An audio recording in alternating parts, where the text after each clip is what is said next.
Tourisme Chaudière-Appalaches, la boutique de Noël s'avère un cadeau local faisant rayonner toute la région. La MRC de Lillet lance un nouvel appel de projet pour stimuler la culture régionale. Une première qui suscite l'enthousiasme. L'école de l'Étincelle attire déjà plus de 70 élèves.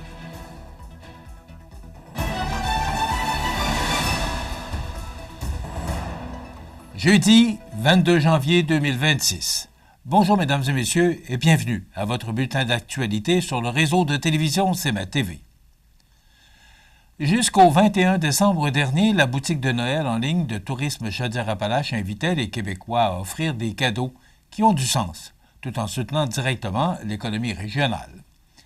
Cette initiative, qui en est à sa 6e année, permettait de se procurer des cartes cadeaux échangeables en plus de 100 entreprises touristiques de la Chaudière-Appalaches, allant des hébergements aux attraits, en passant par les restaurants et les artisans locaux. Depuis son lancement, la boutique de Noël s'est imposée comme un incontournable du temps des fêtes pour celles et ceux qui souhaitent privilégier l'achat local. L'an dernier, seulement près de 9500 cartes cadeaux ont été vendues, générant des retombées concrètes pour 114 entreprises d'ici et permettant à des milliers de personnes de vivre des expériences authentiques partout au Québec.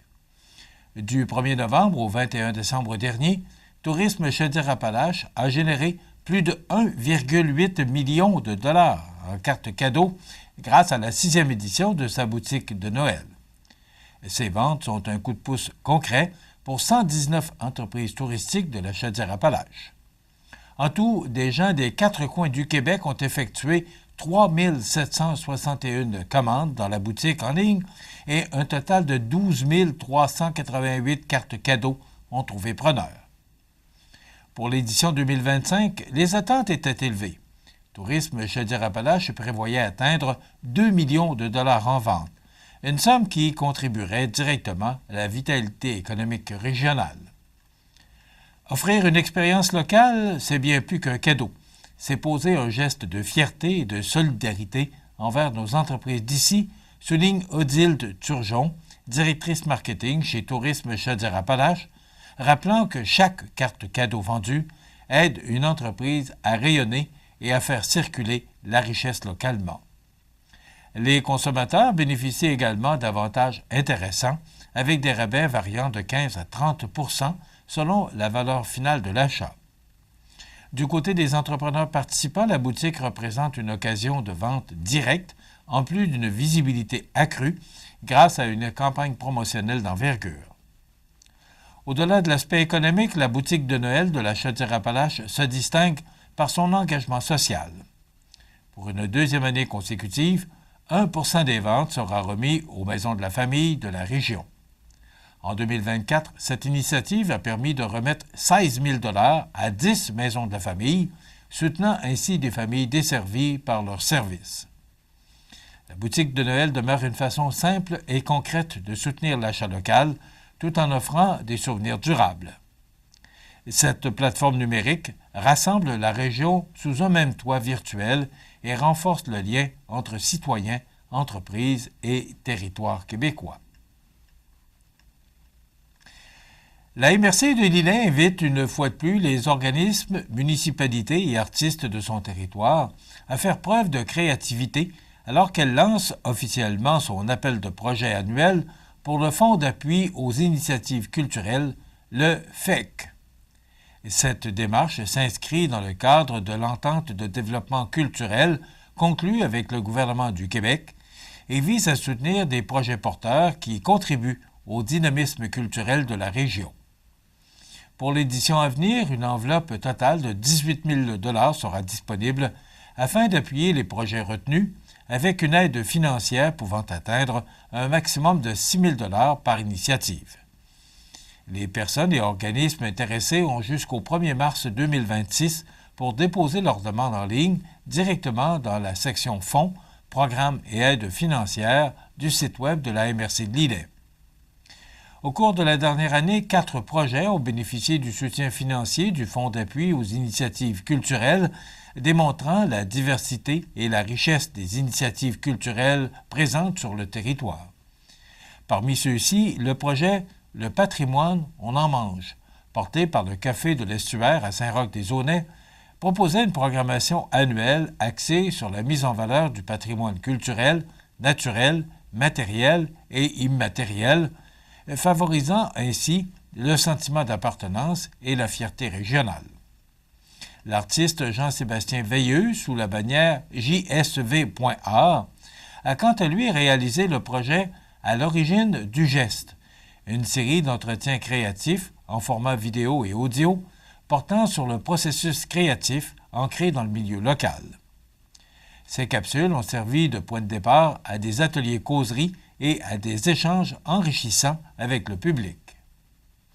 Du côté de la relève, la médiathèque L'Héritage de l'Île-Sud a proposé C'est notre chanson, un projet d'atelier d'écriture musicale destiné aux élèves des écoles du sud de la MRC, permettant aux jeunes de créer et de présenter leurs propres chansons, accompagnées par une artiste professionnelle de la région.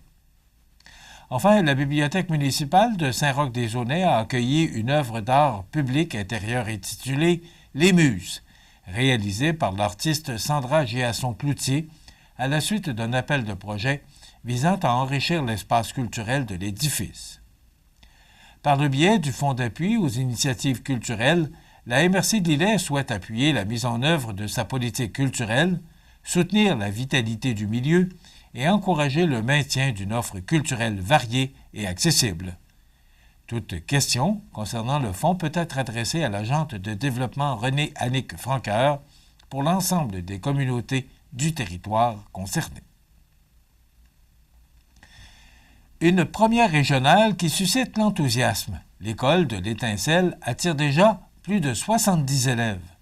Tous les détails après la pause.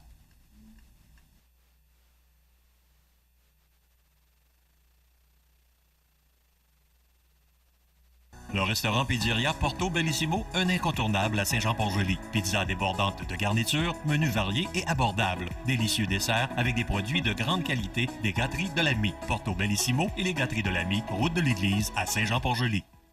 Le bijoutier Carl Poulain à Montmagny offre une sélection diversifiée et raffinée de montres, bagues, bracelets et autres accessoires de luxe pour hommes et femmes reflétant l'engagement envers l'élégance et la qualité. Le bijoutier Carl Poulain à Montmagny, où chaque bijou raconte son histoire.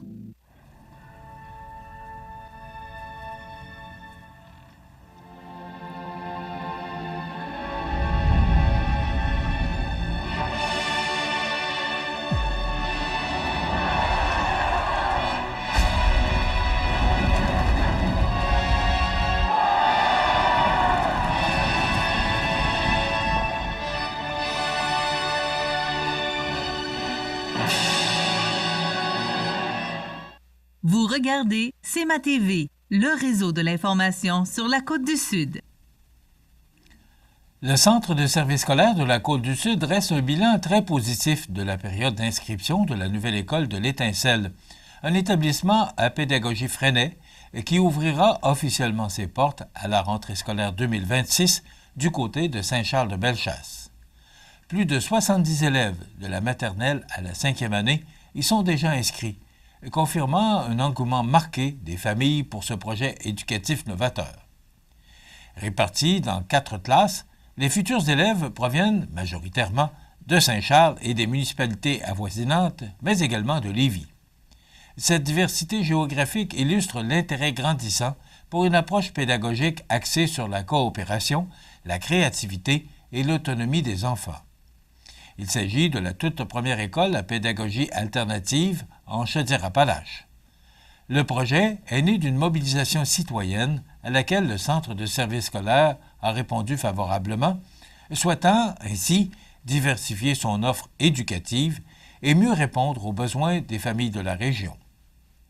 Pendant ce temps, l'équipe école s'active déjà en vue de l'accueil des élèves.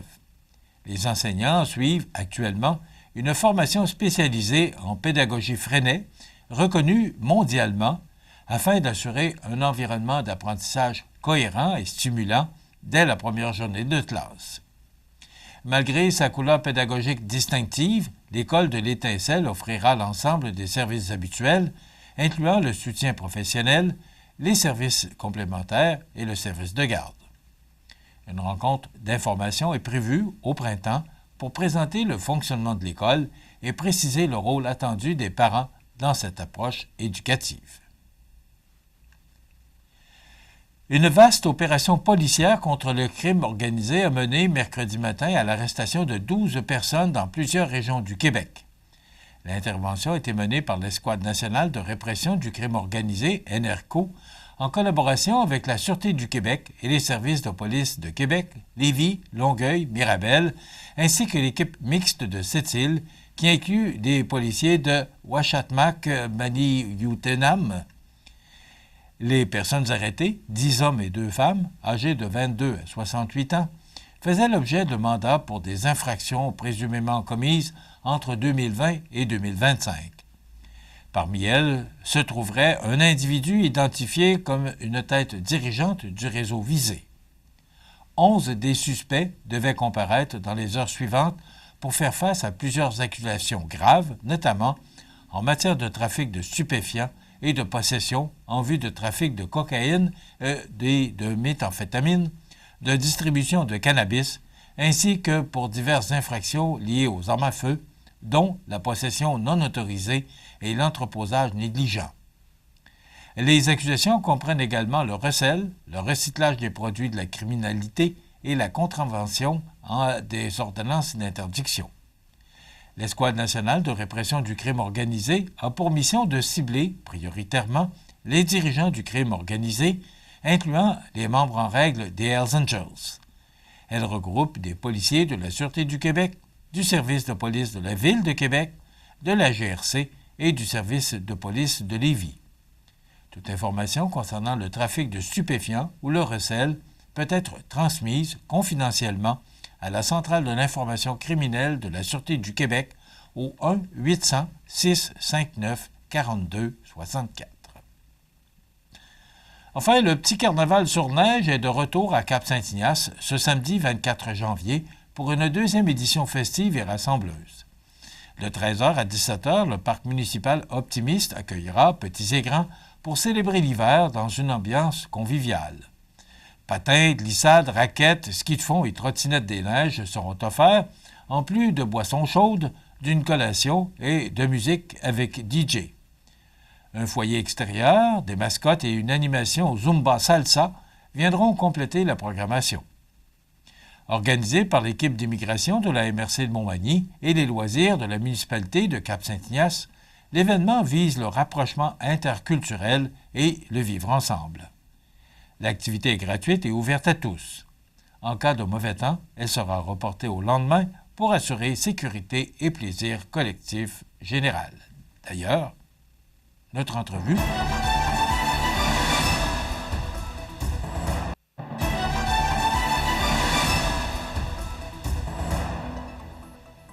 au sport, dans la Ligue de hockey junior 3A du Québec, on a dévoilé les joueurs de la semaine RDS pour la période du 13 au 19 janvier 2026. 3 athlètes se sont démarqués. Chez les attaquants, Massimo Luigi Tirone des Rangers de Montréal a retenu l'attention. En défense, l'honneur revient à son coéquipier, Nicolas Cristofaro, et devant le filet, le gardien de l'Everest de la Côte-du-Sud, Victor Régis, a livré une performance remarquable. Âgé de 19 ans, il a bloqué 51 tirs, permettant à son équipe d'aller chercher 2 précieux points. Les Cobras de Terrebonne ont multiplié les tentatives, mais le Cerbère est demeuré intraitable. Serein, combatif et concentré, Victor Régis a fermé la porte au bon moment, confirmant son importance au sein de l'Everest cette saison, en cours actuellement. Voilà ce qui complète votre bulletin d'actualité de ce jeudi 22 janvier. Dans un moment, les prévisions de la météo. Et le menu de cette émission du jeudi 22 janvier, dans un moment, justement, on vous parle de ce petit carnaval qui aura lieu ce samedi à Cap-Saint-Ignace en compagnie d'Élise Mercier, qui est agente d'immigration à la MRC de Montmagny, et Mme Marie-Claude Laberge, qui est au service des loisirs de Cap-Saint-Ignace. Audrey Saint-Pierre nous parlera du Collège Jésus-Marie de Bellechasse. Bien sûr, il y aura les commentaires d'actualité de fin d'émission et les avis de dessert. Voilà, c'est le menu qu'on vous propose de ce jeudi 22 janvier. Je vous souhaite donc une excellente émission à notre antenne.